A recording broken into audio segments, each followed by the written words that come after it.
Good evening, everyone, and welcome back to In Vino Veritas. I'm Anthony, and this is my lovely co-host, Master of Wine, Jeannie. And we're here to share everything there is to know about wine. Now, first, wine is all made from grapes, of course. But can you use just any type of grape? Well, the grapes that we use for making wine is a very specific species called Vitis vinifera. Very different from table grapes. Yes, you don't have to remember that. The most important thing is that the grapes used for wine are smaller berries, and it concentrates flavor, tannins, all the juicy, delicious things that you look for in wine. And so when you taste them as a table grape, they don't taste as good as you would with a juicy table grape. And there are hundreds of varieties actually that are used around the world, especially in Italy and France. Oh, sounds fantastic. Why don't we go and find some of those? Fantastic. Okay.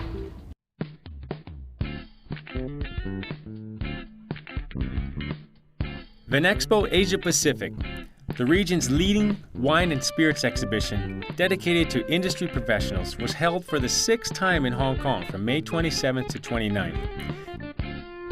If you're new to the world of wine, you probably don't know that 2 times a year, Vinexpo is held in major cities across the globe. And here in the Asia-Pacific region, Hong Kong is, of course, the most ideal city for hosting such a world-class exhibition. This was my very first time to Vinexpo. Everywhere I looked, we had exhibitors from all around the world with all this great wine.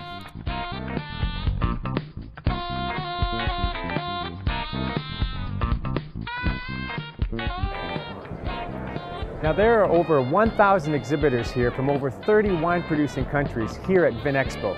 Now you're not going to see just the famous regions like France and Chile, but some other lesser-known regions like Japan and Latvia will be here as well. After I spent the entire day at Vinexpo, I noticed the floor had hustle and bustle throughout the entire day. People from around the world were networking and buying and selling wines from all of their favorite producers.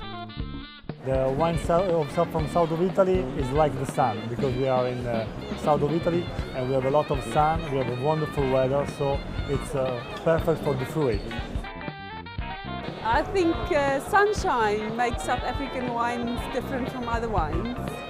We are from in Stellenbosch, and we're one of the wineries that's known for biodiversity farming and also taking care of the environment. So we're a very young winemaking region, and we're very eager to learn. New Zealanders are quite competitive, and we like to do things well. And some of our winemakers have do the vintage in the Northern Hemisphere, and then also down in New Zealand. And also people help each other out, so they cooperate and want to make sure that if their neighbour is making good wine, if they're making good wine, then the whole country is making good wine. So yes, we want to do our best.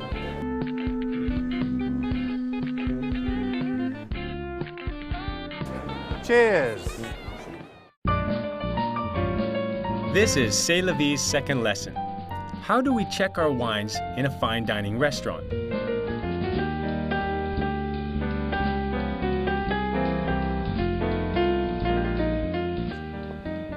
Ah, here comes the wine. Great.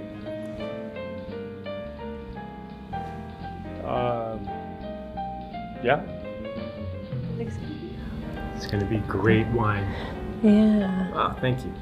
Mm. Can I have a look? Sure. Ah. What? Yeah, it's not bad. But you know, I think you'd like something a little bit more fruity. I think we should have the wine we ordered. But he already opened the bottle. I don't think it's good for us to return an open bottle of wine. Honey, I think we should just keep the bottle. Yeah, thank you. The wine label will be presented to you when you order this bottle of wine, and it's very, very important to check it because, you know, on those big wine menus, you might have 3 or 4 of the same wine with a different vintage, so different year of production. And what is important is you don't want to end up saying, yes, this is the right wine, and having the bill coming later on with 3 times or 4 times the amount of the bottle that you've ordered. Then you will have the cork later on, which will be presented to you. The reason of presenting the cork is very much to analyze if the cork is in a good condition, which will show you if the wine has a fault or not. You might see already that the wine is faulty, such as cork wine or oxidative style. And this is very, very important too, because you would be able at this time to say, I do not want that bottle of wine because it is not in the right condition. Once you've analyzed the cork, the ideal situation would be to test a little bit of the wine. And then again, you will wish to have a little test of it, to smell it first, and then to test it. This is again where you will be able to detect if there is a fault in the wine, and this is where you will be able to say to the wine waiter if the wine is not at the conditions that you wish to have, or if the wine doesn't taste like it has been suggested to you. Now, Jeannie introduces her home country's cuisine to her friends, the delicious Korean food. And we may have the impression that Korean food is spicy and strong flavored with lots of seasoning. And to pair wine with dishes that have such a strong character is quite challenging. But Jeannie, master of Asian food and wine, will show us how. Hi everyone, I'm so glad that you could all make it to this lunch today. Here, David Henderson. He's a very old hand in China because he started Montrose back in 1988. Great, and Anna Pakula, who is based in the United States in Chicago and is a wine lifestyle curator. And Toby and I have known each other before he started his wine business, Golden Gate, here in Hong Kong, specializing in American wines. And so we normally start out with small dishes. This is a classic Korean meal where we have these small dishes are called banchan. We have two wines to pair with this. One is the Bush Semillon Sauvignon Blanc, a refreshing blend of Semillon and Sauvignon from Adelaide Hills. And it's the acidity that I think really allows it to pair with perhaps some of the vegetable dishes. And Dragon's Hollow, the unoaked Chardonnay, unique packaging. It's hard to find outside of, actually, it's hard to find even in China. Please try and let me know what your thoughts are. Certainly, I think the Chardonnay, it has that backbone and that cleanness and slightly more dry finish. In this particular situation, the unoaked Chardonnay works really well. It's that crispness.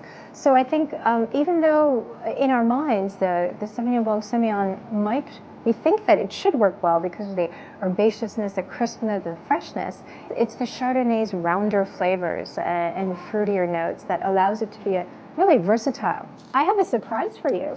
Yeah, I want to serve this wine blind, just so that you think about the wine's flavors without any bias at all. Now I want you to think about first whether you liked it or not, whether the wine is balanced or not, and also how it pairs with our next dish, which is a traditional Korean seafood pancake dish.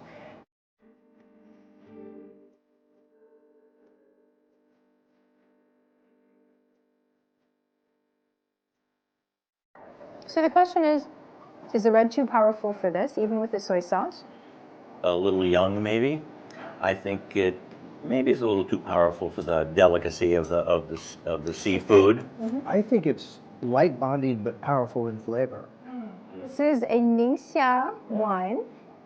This is called the Summit 2011. And when I speak to the winemaker, Emma Gao, she says the Summit for her is so Burgundian in style, she puts it in a Burgundy bottle, even though it's a Cabernet blend. Great, now we come to the favorite part of Korean meal, which is the Korean barbecue, the Korean stewed beef. Here we have Dragon's Hollow 2011 Cabernet Sauvignon.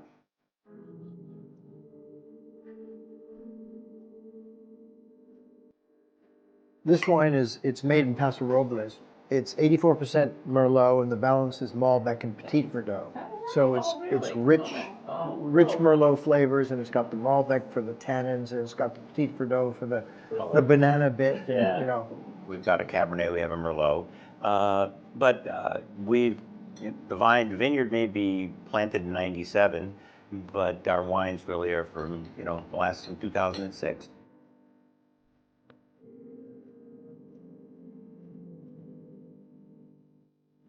with the earlier dishes, I think perhaps I wouldn't have had any wine if I didn't have anything else. But starting from even the seafood pancake with our soy sauce, I think I could still enjoy the J. Lord Merlot. Yeah. So something with good fruit presence, with enough structure, but a roundness in the mid-palate, versatility, and ready to drink now is really what we're looking for. Cheers. Cheers. Yeah, cheers. Thank you. Great. Thanks. Thank you.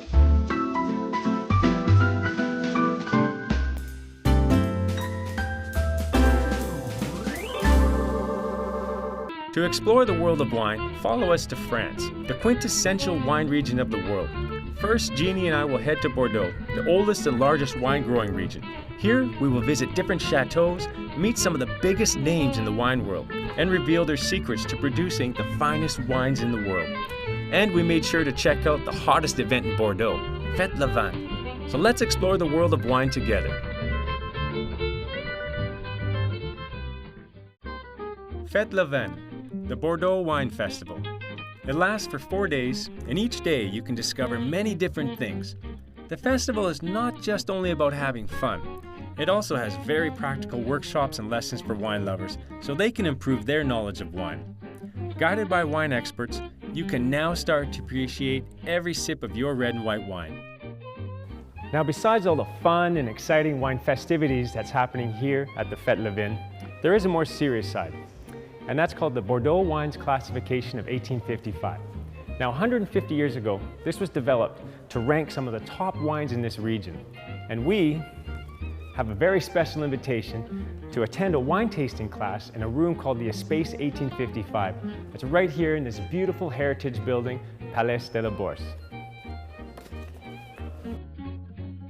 Palais de la Bourse is where the 1855 classification was established.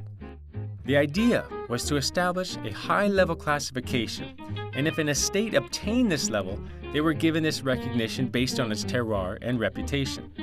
The classification was the confirmation of an existing market and the evolution of over more than a century.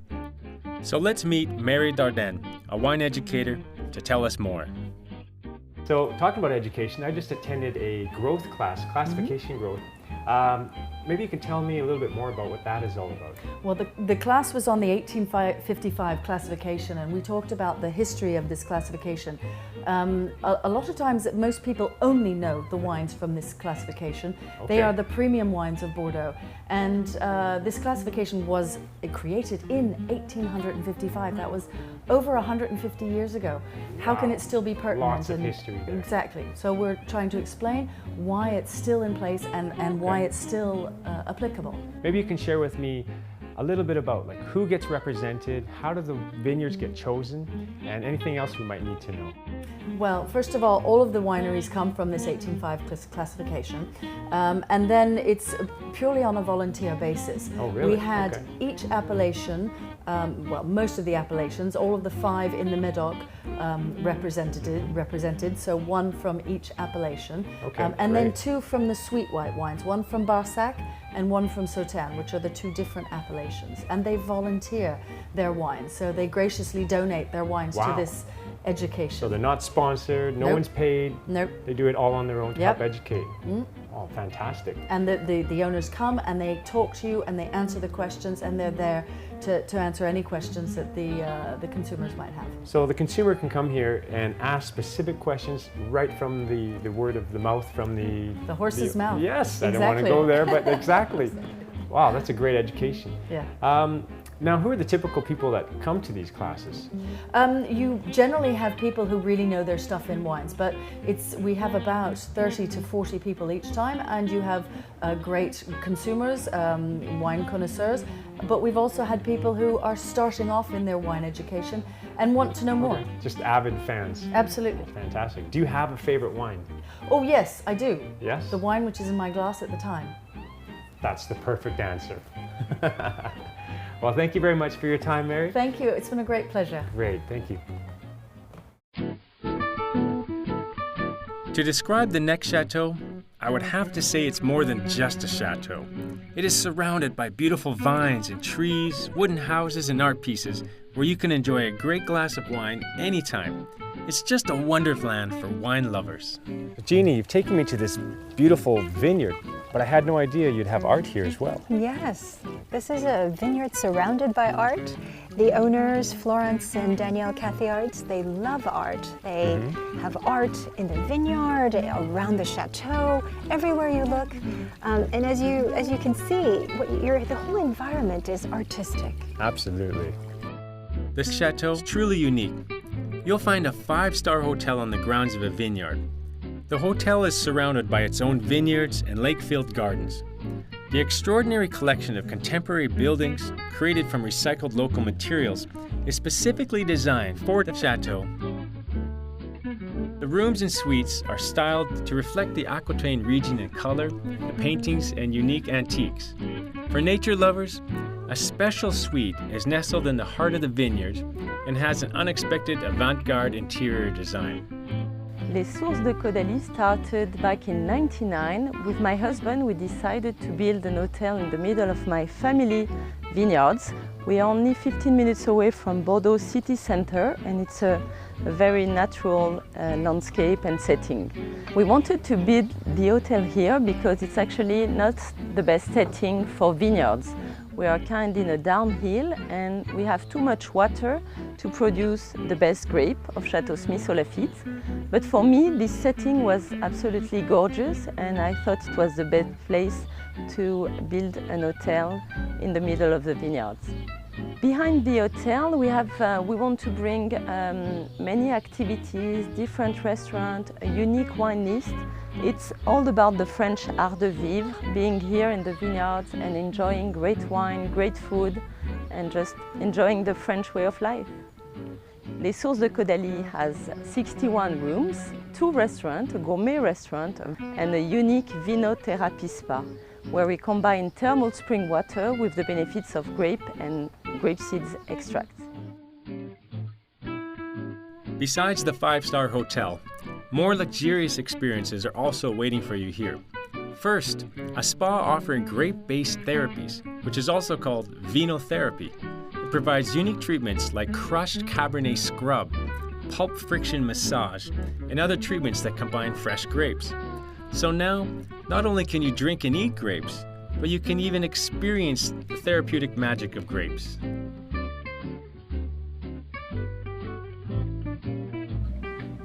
Well, now that was quite the experience.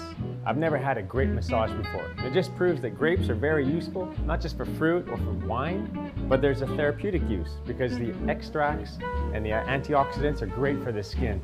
But what was really interesting was when the grapes were being crushed on my back, I could feel the liquid and they massaged it into my skin. It was a little bit slippery, but very soothing as well. I loved it. Great idea. I actually know now what it feels like to be a Greek god.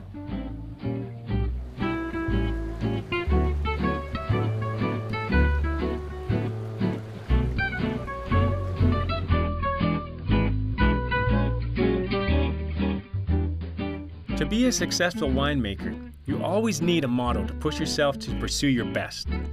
The owners of the chateau, Florence and Daniel, have their incredible mission statement. Do our utmost so that every vintage of our red and white wine reflects the full potential of our magnificent terroir. After the tour of the chateau, Jeannie and Florence now are going to have the wine tasting. It's time to enjoy the fruits of their labors. So Florence, this is the 1998 vintage. Tell us a little bit about this vintage. Yes, this vintage for us was our first really glorious vintage because we were invited by Wine Spectator and selected among the 10 best wines in the world to go on a stage with the other French wine Cheval Blanc, and the others were foreign wine. Nobody's perfect, but still we were very pleased to be there. It's still very youthful. It has all the evolution, the sweet fruits.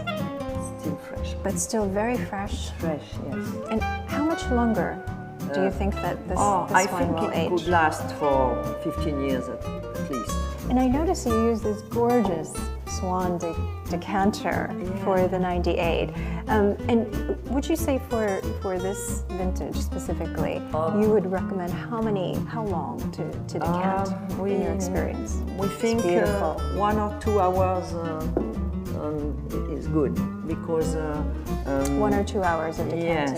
Yes. It's interesting because you have a long oxygenation and it's not so large down. No, I think this is perfect for a 16-year-old. And then we have 2 fantastic vintages, the 2000 and the 2001. Exactly. And it's interesting. I'm enjoying tasting it as a pair.